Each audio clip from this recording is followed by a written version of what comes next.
Hello everyone, and thank you for joining today. Today it's all about the edge. In this video, we'll be taking a look at the Cruz platform for edge and edge compute environments. So as we all know, resources and infrastructure are rapidly being moved or deployed to remote sites.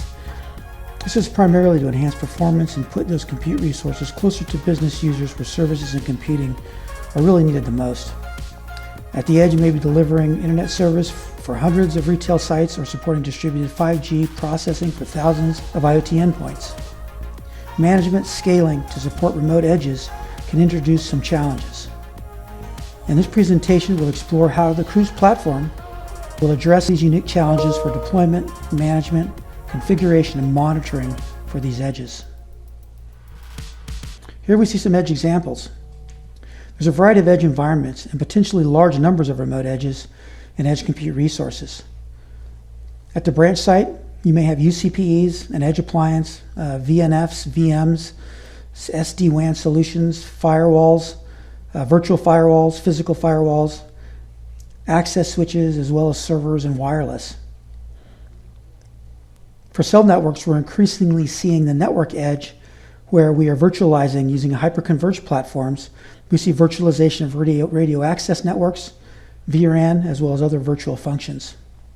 Campus edges can vary in size and complexity. We have isolated networks like oil rigs, cruise ships. These require a tremendous amount of compute resources beyond just the edge access.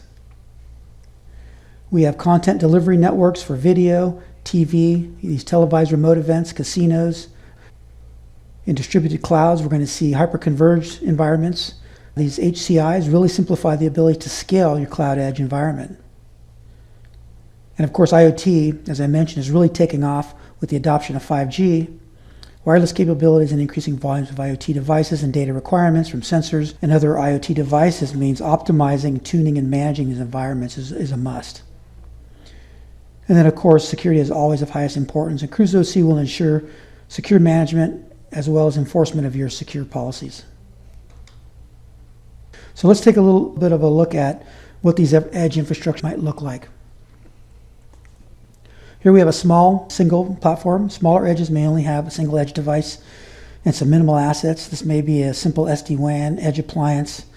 Could be a UCPE with a hypervisor. There may or may not be additional access switches, firewalls, servers, or wireless.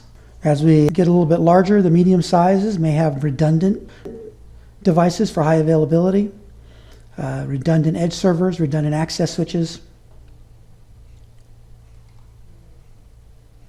As we move over to the larger environments, we'll generally have lots of compute resources, possibly hyperconverged infrastructures like VxRail or Azure Stack. These may even be modularized data centers where pre-configured racks are installed in these remote sites. These may be single rack or multi-rack. And of course, you'll have access at all levels to manage, monitor, configure, and detect change. Cruz offers a rich set of features and functions for full infrastructure support and visibility, all the way from your day zero deployment through your day two and later daily operations. A single pane of glass to consolidate resource monitoring. This means that you're going to have one single source of truth for management, performance, health, lifecycle, and change detection across your edge environments. You can manage edge and edge assets globally, or as a group, a unit, rack, or even by location. You can keep software and firmware up to date across all your edge and edge sites. Action scripting and automation are going to provide infinite flexibility for you to control and automate and orchestrate. Easily collect and analyze logs and telemetry data. Correlate logs and monitor data across components for visibility and control of the environment. Dynamic mapping will provide visibility to what's connected and how. And of course, quick and painless rollout for greenfield as well as brownfield environments. As I alluded to earlier in this presentation, virtualization at the edge is what allows for flexible deployment for software functions near the edge. This virtualization is also what provides scalability and drives down cost. All of these functions will also apply to virtual functions, both for software management as well as monitoring. All right, let's take a look at a demo. Okay, in this part of the demo, we're going to look at the Edge console. Regarding those VNFs, on this page, you're going to have access to the Virtual Network Functions library. You'll see the Virtual Infrastructure Manager, which is where your VNFs are being hosted, as well as the deployed VNFs. On the lifecycle page, we can see our infrastructure organized by group.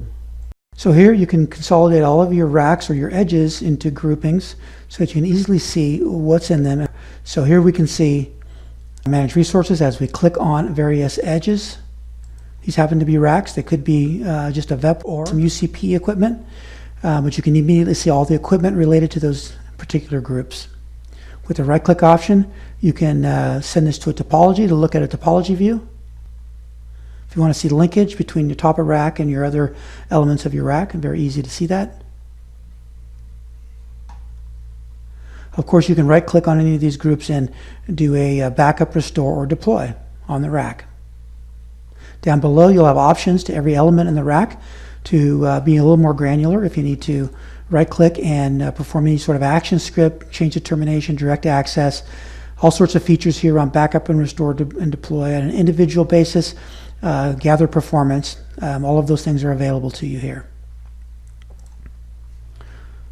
Down below, we have the explicit alarms. As you select the device here in the Manage Resources, you can see the explicit alarms for that particular device, allowing you to come in and perform various functions in terms of assigning, clearing, looking at the details.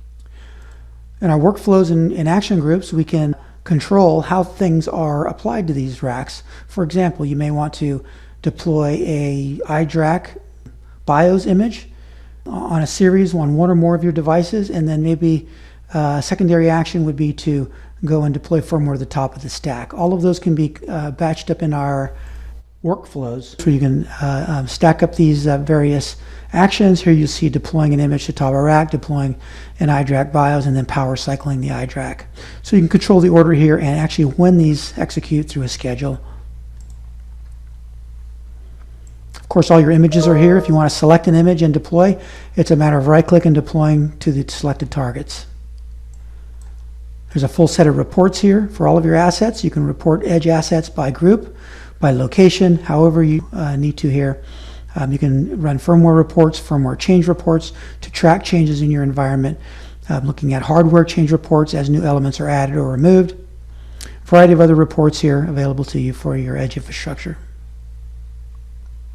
Performance and health is on the dashboard. Here you can easily see KPIs on the left-hand column here for memory, CPU, disk and temperature, as well as disk utilization if you're monitoring that across all of your devices. In the middle, you can see interface errors, packet loss, input errors, output errors, discards. And on the right, you can see interface bandwidth. This is meant to be a dashboard alerting you to the top N or area of issues you may be having in your network. So we're seeing top memory over here on this cloud switch. With a right-click option, I have access to all of the features to troubleshoot and figure out what's going on there, maybe run an action script, go to direct access to a command line or whatever is necessary here. You can easily toggle between other sites simply by selecting that remote site, and then you're getting a new view for that particular site. So allowing you to easily drill down into a particular remote edge or site for whatever you need to troubleshoot. Similarly, on the ports, you're going to have the same sorts of capabilities to interrogate the ports, run actions, check performance. If you were to interrogate a specific VNF, you could see alarms related to that VNF, performance metrics, bandwidth utilization, as well as KPIs for CPU memory, temperature, and ping response. On the visualization, we can use a mapping technology to see where all your edges are located. The critical areas will quickly rise to the top and you'll see those red indicators. You may also want to use static mapping where we are indicating all the linkages between all of your equipment. And you can impose a data center map or some sort of floor map depending on what your location is and quickly see the connections between all of your devices. With this kind of view as well, you're going to see context-driven applications where you'll click on a node and you're immediately going to see just the managed resources in that location or just the alarms related to the devices in that location. Of course, you'll have all of the options here to execute the features available to interrogate those devices or manage those devices. And finally, there's logs and telemetry. You can easily capture logs from all of your edge devices. A variety of ways to carve out this dashboard here. We have examples here of NSG, ESXi, OS if you're categorizing by the source of device.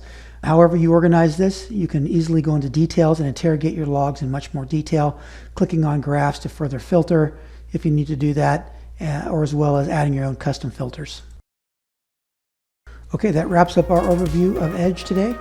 Thank you for watching. If you have any questions, please feel free to reach out to us at ToratoSoftware.com. Thank you for watching.